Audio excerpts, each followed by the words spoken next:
அனைவருக்கும் வணக்கம். நான் உங்கள் சாந்தி பேசுறேங்க. இன்றைய பதிவுல நாம என்ன பார்க்க போறோம் அப்படின்னு பார்த்தீங்கன்னா, இந்த 5 செடிகள் உங்கள் வீட்டில் இருந்தால் போதும், குலதெய்வம் உங்கள் வீட்டிற்கு வரும் அப்படின்னு சொல்லியிருக்கிறேன்.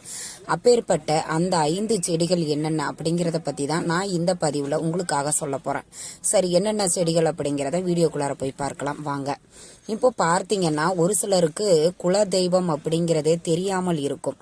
அப்படிப்பட்ட உங்களுக்காக பார்த்தீங்கன்னா, இப்போ நான் சொல்லக்கூடிய இந்த 5 செடிகளில் எந்தெந்த செடிகள் உங்களுக்கு கிடைக்குமோ, எந்த செடி வளர்க்கிறதுக்கு உங்களுக்கு வாய்ப்பு இருக்குதோ அதை கண்டிப்பாக நீங்கள் வளர்த்து வந்தீங்க அப்படின்னா, உங்கள் குலதெய்வம் தெரியவில்லை அப்படின்னா கூட உங்கள் குலதெய்வம் என்ன அப்படிங்கிறத யார் மூலியமாவது இல்லை ஏதோ ஒரு வழியில் உங்களுக்கு உங்களுடைய குலதெய்வத்தை கண்டுபிடித்து கொடுக்கும்.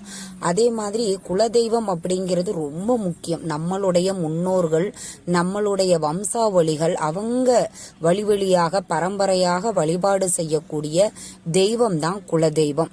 நாம என்ன வேள்விகள், யாகங்கள், தான தர்மங்கள் செய்தாலும் நம்முடைய குலதெய்வத்தை முறையாக நாம வழிபாடு செய்யவில்லை அப்படின்னா கண்டிப்பா நம்ம வாழ்க்கையில நிறைய கஷ்டங்களை அனுபவிக்க நேரிடும். அதே மாதிரி குலதெய்வம் ஒரு ஜாதகத்தை பார்க்கும்போது சொல்லுவாங்க, உங்களுக்கு குலதெய்வம் கோவத்தில் இருக்குது, குலதெய்வம் உங்கள் வீட்டில் இல்லை, குலதெய்வ சாபம் இருக்குது அப்படின்னு சொல்லுவாங்க. அப்படிப்பட்டவங்க கூட இப்போ நான் சொல்லக்கூடிய இந்த செடிகளை நீங்கள் வளர்த்துட்டு வந்தீங்க அப்படின்னா குலதெய்வ சாபம் நீங்கும், குலதெய்வத்தினுடைய அருளும் பரிபூர்ணமாக கிடைக்கும். அதே மாதிரி ஒவ்வொரு மாதமும் நீங்கள் முடிந்த வரைக்கும் உங்களுடைய குலதெய்வத்திற்கு வழிபாடுகள் செய்யுங்க. மாதம் ஒரு முறை முடியவில்லை அப்படின்னா வருடத்திற்கு ஒரு முறை 2 முறையாவது உங்களுடைய குலதெய்வத்தை வழிபாடுகள் கட்டாயம் செய்யணும். நம்ம குலதெய்வத்தை நம்ம முறைப்படி வழிபாடு செஞ்சோம் அப்படின்னா நம்ம வாழ்க்கையில முன்னேற்றம் ஏற்படும். நம்ம குடும்பத்துல நம்ம குழந்தைகளுக்கு கரெக்டான வயதில் குழந்தைகள் பிறக்கும், திருமணம் நடக்கும். இந்த மாதிரி சுபகாரியங்கள் நம்ம வீட்டுல நடக்கணும் அப்படின்னாலும் குலதெய்வத்தினுடைய அருள் நம்மளுக்கு கிடைக்கணும்.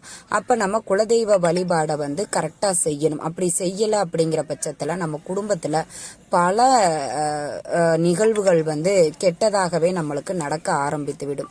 சரி, இப்போ பார்த்தீங்க அப்படின்னா நம்மளுடைய குலதெய்வத்தை நம்ம வீட்டிற்கு தேடி வரவழைக்கக்கூடிய ஒரு அற்புதமான ஒரு 5 செடிகளை தான் நான் உங்களுக்கு சொல்ல போறேன். இதுல முதலாவதாக பார்க்கக்கூடியது சங்குப்பூ.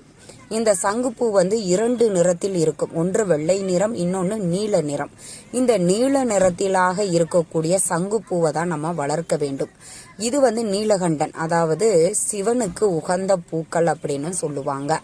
இந்த பூக்கள்ல தான் மகாவிஷ்ணுவும் லக்ஷ்மியும் இணைந்து இருப்பார்களாம். அப்ப இந்த சங்குப்பூவை நம்ம வீட்டுல வளர்த்துட்டு வரும் பொழுது குடும்ப ஒற்றுமை ஏற்படும். கணவன் மனைவிகளுக்கு பார்த்தீங்கன்னா ஒரு அந்யோன்யமான வாழ்க்கை அவங்களுக்கு அமையும். அதனால கட்டாயம் இந்த சங்குப்பூவை நீங்க வளர்த்துட்டு வாங்க. நீல நிறத்தில் இருக்கக்கூடிய சங்குப்பூவை வளர்க்க வேண்டும். இந்த சங்குப்பூ இருக்கும் பொழுது பணவரவு அதிகரிக்கும். ஆட்டோமேட்டிக்கா உங்க குலதெய்வத்தினுடைய அருளும் உங்களுக்கு கிடைக்கும். அதே மாதிரி பார்த்தீங்கன்னா இந்த சங்குப்பூல அந்த வெள்ளை நிற பூக்களை வளர்க்க கூடாது. இந்த கருநீல கலர்ல இருக்கக்கூடிய பூக்களைத்தான் நம்ம வளர்க்க வேண்டும். அதையும் ஞாபகத்துல வச்சுக்கோங்க. சரி, இரண்டாவதாக பார்க்கக்கூடியது பிரம்ம கமலம். இத கைலாயத்துல இருந்து வந்த செடி அப்படின்னு சொல்லப்படுது.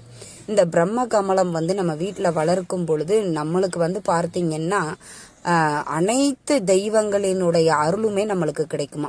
அப்ப குலதெய்வத்தினுடைய அருளும் நம்மளுக்கு பரிபூர்ணமாக கிடைக்கும். குலதெய்வம் யாருன்னே எனக்கு தெரியல, நாங்க ரொம்ப வருஷம் ஆயிடுச்சு, வெளிநாட்டுல போய் செட்டில் ஆயிட்டோம், வெளி மாநிலத்துல போய் இருக்கிறோம், எங்க குலதெய்வம் என்னன்னே எங்களுக்கு தெரியாம போயிடுச்சுங்கிறவங்க கூட இந்த பிரம்ம கமல பூவை நீங்க வீட்டுல வளர்த்துட்டு வரும் பொழுது உங்களுடைய குலதெய்வத்தை ஏதோ ஒரு வகையில உங்களுக்கு அது காட்டி கொடுக்கும். அதனால கட்டாயம் இந்த பிரம்ம கமலம் பூக்கள் உங்க வீட்டுல இருக்கணும். நீங்க வாய்ப்பு இருக்கிறவங்க அனைவரும் ஒரு சின்ன தொட்டிலையாவது வச்சு வளர்த்து பாருங்க. இப்போ நம்ம மூன்றாவதாக பார்க்கக்கூடியது பவள மல்லி. இந்த பவள மல்லி செடி அப்படிங்கிறது ரொம்ப விசேஷமானது. மல்லிகை பூ மாதிரியே தான் இருக்கும். சென்டர்ல ஒரு ஆரஞ்சு கலர்ல இருக்கும், பவள கலர்ல அப்படியே இருக்கும். இந்த பவள செடி அப்படிங்கிறது பார்த்தீங்கன்னா மகாலட்சுமிக்கு உகந்தது.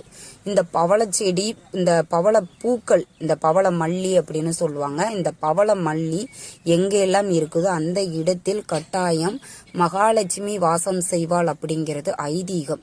கண்டிப்பா நீங்க பார்த்தீங்கன்னா இந்த பவளமல்லி செடியை வளர்த்துட்டு வரும் பொழுது உங்களுக்கு மகாலட்சுமி அருள் கிடைப்பதோடு செல்வ வளம் அதிகரிக்கும், பணவரவிற்கு குறைவில்லாமல் உங்களுக்கு பணப்புழக்கங்கள் அதிகரித்து கொண்டே இருக்கும். கண்டிப்பா இந்த பவளமல்லி செடியை பெரும்பாலும் யாரும் இதை சொல்றதே கிடையாது. இது பெரிய பெரிய வீடுகள்ல எல்லாம் பாத்தீங்கன்னா இதை வளர்த்துட்டு வருவாங்க.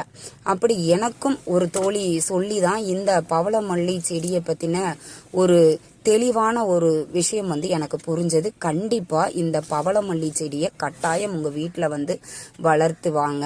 அதே மாதிரி பணத்துல ரொம்ப கஷ்டப்பட்டுட்டு இருக்கிறீங்க, வேலை நாங்க 4 பேர் செய்யறோமா, பணம் வருது ஆனா எங்க போகுதுன்னே தெரிய மாட்டேங்குது, வீண் விரைய செலவெல்லாம் ஆகிக்கிட்டு இருக்குது அப்படிங்கிறவங்க கண்டிப்பா இந்த பவளமல்லியை நீங்க வீட்டுல வளர்த்துட்டு வாங்க.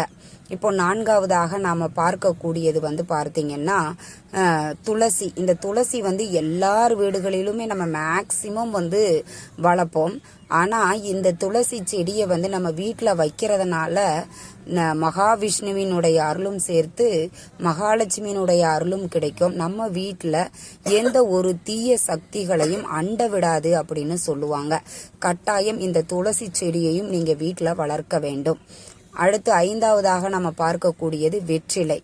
இந்த வெற்றிலை வெற்றியை குறிக்கக்கூடியது. நாம எடுத்த காரியத்துல வெற்றி பெறணும், நம்ம எடுத்த விஷயத்துல வெற்றி பெறணும், நம்ம ஒரு காரியம் செய்யறோம் அந்த காரியத்துல ஜெயிக்கணும், ஒரு தொழில் செய்யறோம் அந்த தொழில் விருத்தி அடையணும், இப்படிப்பட்ட விஷயங்கள் இருக்கிறவங்க அனைவருமே பார்த்தீங்கன்னா நீங்க இந்த வெற்றிலையை கண்டிப்பா வீட்டுல வளர்க்கணும். இந்த வெற்றிலை அவ்வளவு சீக்கிரம் வளராது. அப்போ அதற்குண்டான சாம்பிராணி எல்லாம் போட்டு மஞ்சத்தூள் போட்டு நீங்க அதை வளர்த்து வரும் பொழுது கண்டிப்பா உங்களுக்கு நீங்க எடுத்த காரியத்துல உங்க வாழ்க்கையில எல்லா விஷயங்களிலுமே வெற்றிகள் நிச்சயமாக கிடைக்கும். ஸ்ரீ ஹனுமன் ஸ்ரீராமரை பற்றி சீதாவிடம் கூறிய போது அவருக்கு பரிசளிப்பதாக எண்ணி இந்த அருகில் இருக்கக்கூடிய வெற்றிலையை தான் மாலையாக கட்டி ஹனுமாருக்கு போட்டாங்களாமா. அப்போ வெற்றி செய்திகளை கொண்டு வந்ததற்காக இந்த இலையை போட்ட காரணத்தினால இது வெற்றிலை அப்படின்னு சொல்லப்பட்டது. காலப்போக்கில் அது வெட்டலை அப்படிங்கிற மாதிரி வந்துருச்சு. இந்த வெற்றிலையை கட்டாயம் உங்க வீட்டுல நீங்க வளர்த்துட்டு வரும் பொழுது நீங்க எடுத்த காரியத்துல வெற்றி நிச்சயமாக கிடைக்கும்.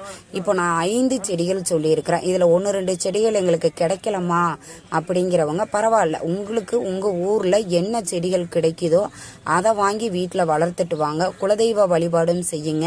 குலதெய்வமே தெரியாதவங்களுக்கு இந்த செடியை வளர்த்துட்டு வரும்பொழுது கண்டிப்பா உங்க குலதெய்வம் அப்படிங்கிறது தெரியும். குலதெய்வ தோஷம் இருக்குது, குலதெய்வம் கோபமா இருக்கிறாங்க அப்படிங்கிறவங்களுக்கு கூட குலதெய்வத்தினுடைய அருள் பரிபூர்ணமாக கிடைக்கும்.